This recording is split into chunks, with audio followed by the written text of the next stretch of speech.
Welcome back to the Chad Hasty Show on News Talk 95.1 FM and 790 AM KFYO. Happening today over on the campus of Texas Tech University, the Energy Law Lecture Series continues, and joining me in studio today, we've got two guests in. We've got Texas Railroad Commissioner Wayne Christian, still, I think, one of the best campaign logos in the business. Wayne Christian in studio with me, and also Associate Professor of Energy Law, William Keffer, in studio with us as well. Gentlemen, welcome to the show. Thank you. Honored to be here. Yeah, appreciate it. Good to see you again. Yeah, good to be here again, Chad. It really is. But we'll tell folks, I guess, first, what you've been up to lately. Well, of course, I became your railroad commissioner in Texas through the honor that was given me by the citizens of Texas about a year ago.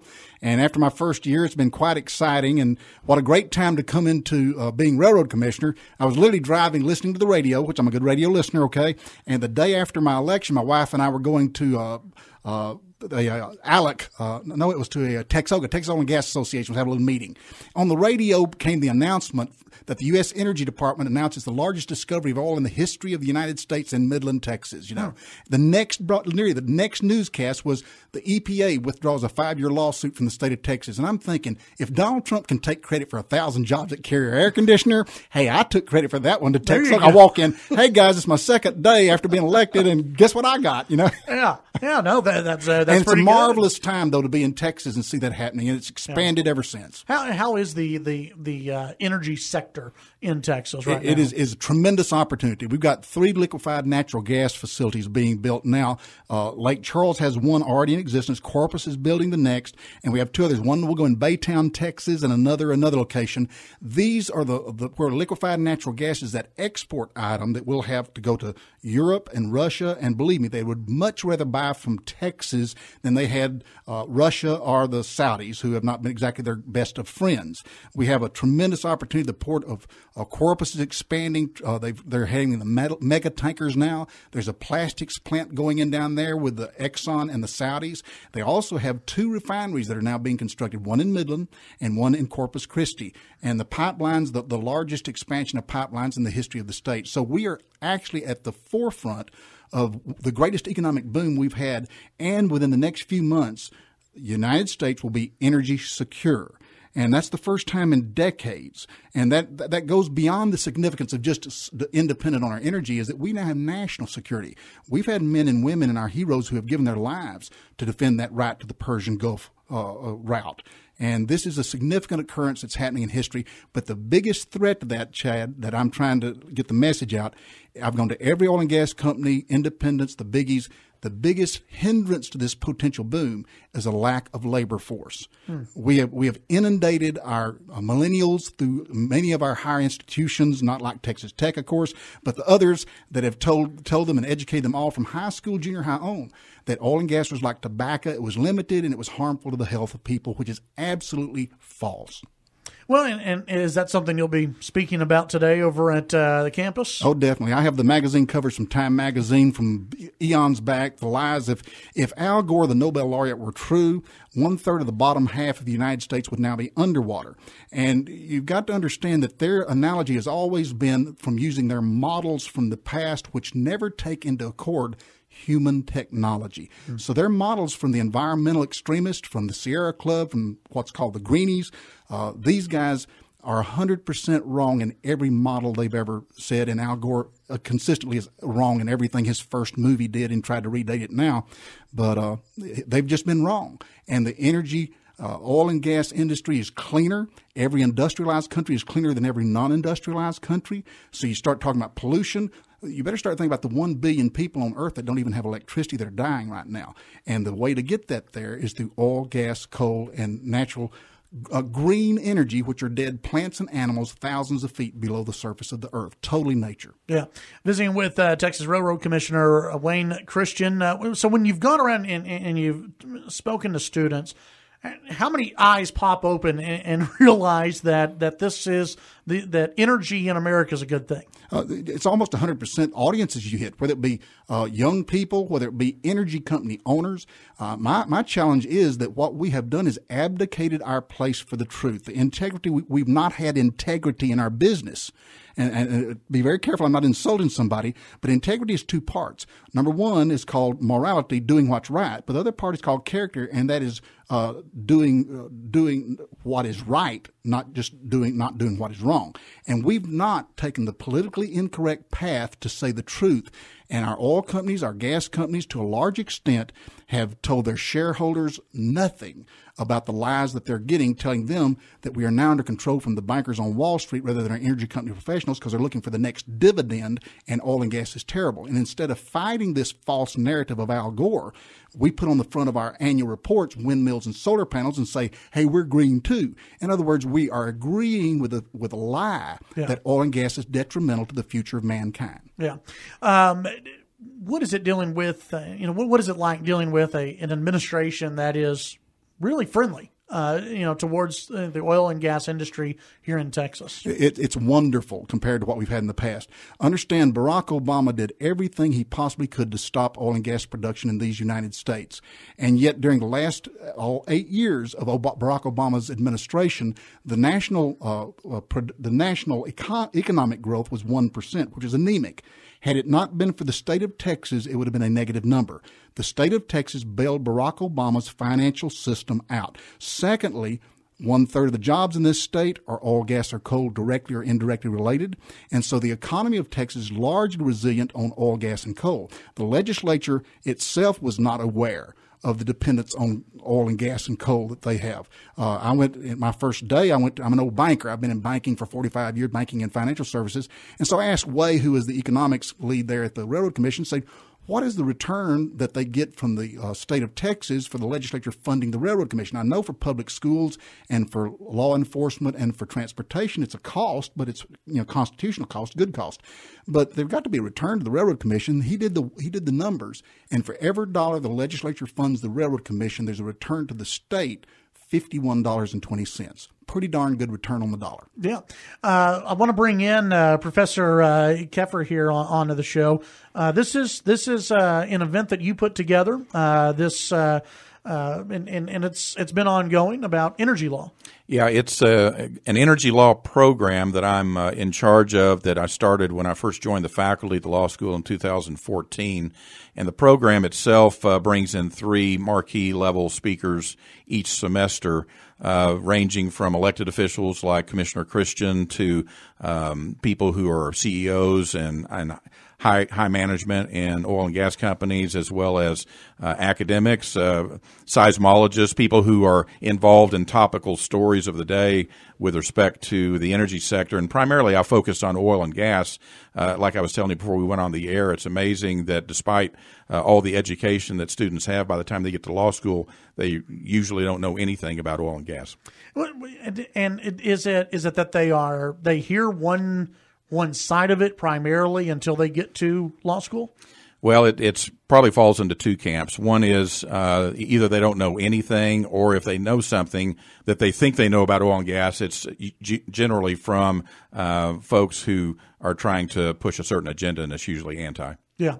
How is the world of energy law? How is that developing? What changes are you seeing? Well, it's pretty exciting. Actually, I was telling Commissioner Christian earlier this morning that I tell my students it's an exciting time to be in law school in energy law because it's not a dormant area. Oil and gas is actually changing in this brave new world because of hydraulic fracturing and horizontal drilling. Lots of things that people thought were sort of established law are now up in the air because we're living in a horizontal well world and trying to apply vertical well rules, and it just doesn't work. And so there are going to have to be changes and adaptations, in addition to which in the Permian Basin we have, as you know, out here in Lubbock especially, a lot of wind farms, and there's an increasing growth in solar farms. And all those things are going to interact with each other. They're going to have a collision of solar farms and wind law, wind turbines, and oil and gas operations. And law students, lawyers are going to have to figure out how to deal with all that. Yeah, very interesting. Gentlemen, can y'all hang out for one more segment? When we come back, we will wrap up today's show and continue our visit with Texas Railroad Commissioner Wayne Christian here in studio. And we're going to ask him about something that a former governor had to say about oil. Chad Hasty Show, KFYO. In studio with me right now, Texas Railroad Commissioner Wayne Christian. He'll be speaking over at Texas Tech University School of Law, the Energy Law Lecture Series. And Commissioner Christian, South by Southwest was happening down in Austin, and one of the guests that attended, former governor of California, I guess you could say, Arnold Schwarzenegger, said he's ready to file a lawsuit against against big oil, I guess, right? Yeah, the governor. Yeah, against the evil oil companies. And I mean, he was, I guess, playing to the crowd a little bit. But what do you accuse the oil companies of first degree murder? He was going to file charges and then make us have on every oil pump, every oil can, the same disclosure that's on a package of tobacco, that this could be harmful to your health and cause death. And so it was kind of interesting. It was kind of fun. I did this editorial, or just this letter that I sent out, and the Austin Statesman in Austin, the more liberal newspaper there, had its lead editorial yesterday, which I thought was quite, what am I doing as the lead editorial? This was an oxymoron of a conservative right-wing nutcase as being on the nutcase left paper. But really what the letter I had that you can find on the web, of course, or for the Statesman has his editorial, but for 25, of course, when he got to be governor, for all the years he was there, instead of commuting or living in Sacramento, he commuted daily in his jet. And one trip 100 miles back and forth in his jet would eat up what a regular car would for about 4 years, in as far as gas and the cost of that. And he then drives a Hummer, which is like about 2 miles to the gallon, and a Mercedes that weighs 50,000 pounds, what God's name it is, but it's like 13 miles a gallon. So it was kind of fun at the end. I said, given the hypocrisy, I have a question. If the oil and gas companies are so murderous for selling their product, does that make Arnold Schwarzenegger an accessory for being such a good customer? So he might be guilty of the crime he's in, So it was kind of a fun article, but it shows the extremity that these guys have gone to against oil and gas. Yeah, well, and he's seen the light. That's what it's all about, is he's seen the... He's still flying his plane and driving his Hummer. Of course he is. Well, just like Al Gore. Yes. Al Gore was warning about, climate change, global warming at the time, about how all these bad things were going to happen. And he's got a few homes and all the lights are turned on and he flies around telling people about it. That's right. And sells carbon credits from his company in London, England, by the way. Yeah. That's where the rich guys buy their stuff, is from his company. But, what they fail to tell people, and I think we need to realize, and I'm all for wind and solar and any development we can have in a free market or even close to free market economy. The problem right now is the government is we as taxpayers are incentivizing all of this. For example, for people don't know this, but for every Tesla that you see driving, we the taxpayer pay federal tax credit, a credit of $7,500, and the Texas taxpayer through the TERP pays $2,500. Now, I just want people to stop and think. How many folks that you see driving Teslas do you think need $10,000 of your money to buy their car? Okay? All the rest of them are buying Ford and Chevrolets and whatever, and we don't get any tax credit for doing that. Right. But I'm against the unfairness of the industry.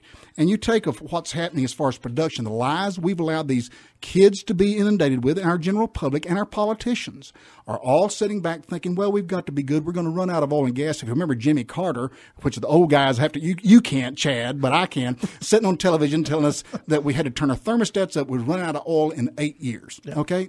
That was the story. Guess what? Right now, there's at least 600 years that they now have discovered available of oil and gas. So we're in good shape for production. But when you look at the wind, 40,000 to produce 1 megawatt per acre, 1 megawatt, it takes 40,000 acres of wind, and that's only when the wind blows 24 hours a day. It takes 10,000 acres of solar, and that's if the sun shines 24 hours a day. Natural gas, 12.5 acres for the same amount of electricity. So the comparative analysis on this is not that oil and gas is bad. In fact, if you look back to 1900 Texas, average age about 45. Today it's 75. You look back and say the number 2 way of environmental deaths in the state of Texas back in 1900 were starvation, when crops wouldn't grow and people would literally starve to death, or in winter they would freeze to death because they didn't have enough firewood and it would get cold in winter and people would freeze to death. You move forward to today, and not only is life 75, but we don't starve to death. We have an obesity problem because oil and gas sends food around and distributes all over the United States. Fertilizer have killed the bugs and by all insecticides, and we have more food. You don't freeze to death in winter anymore. You gripe because the thermostat's either too hot or too cold, and you complain about it. Yeah. But we take for granted those changes in lifestyle. And I say we need to, in the energy industry, as your commissioner, start just bellying up and being proud of what we're doing and put on our big boy and girl britches and start telling the truth to the public instead of letting this fallacy of the Al Gore movement take control of the commentary. We've got a couple of minutes left. We did have a drive-by caller who was asking about something. I'm sure you get a lot of questions about this, and this may pop up at Texas Tech, and that's about fracking and about, does fracking lead to earthquakes? Are we seeing fracking lead to earthquakes? Is it hurting water? What are we seeing in Texas? The answer is no. There's not a proven case that fracking is directly or indirectly causing earthquakes. What we have in Texas at the Railroad Commission taken aggressive action just in case.